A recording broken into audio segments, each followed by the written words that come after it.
తిరుపతి జిల్లా పాకాల మండలం కె వడ్డేపల్లి పంచాయతీ పోలిరెడ్డిగారిపల్లిలో జల్లికట్టు పోటీలు బుధవారం గ్రామస్తుల ఆధ్వర్యంలో నిర్వహించారు.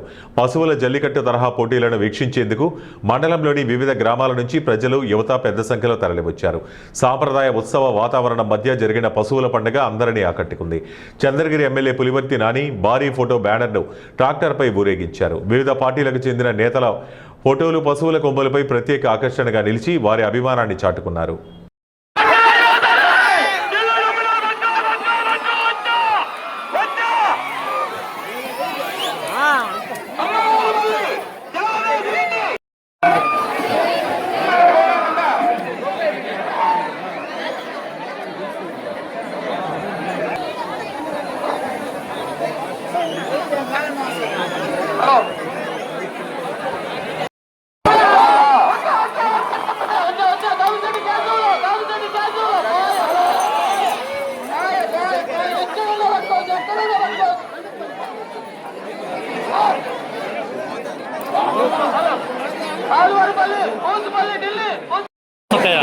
మూడు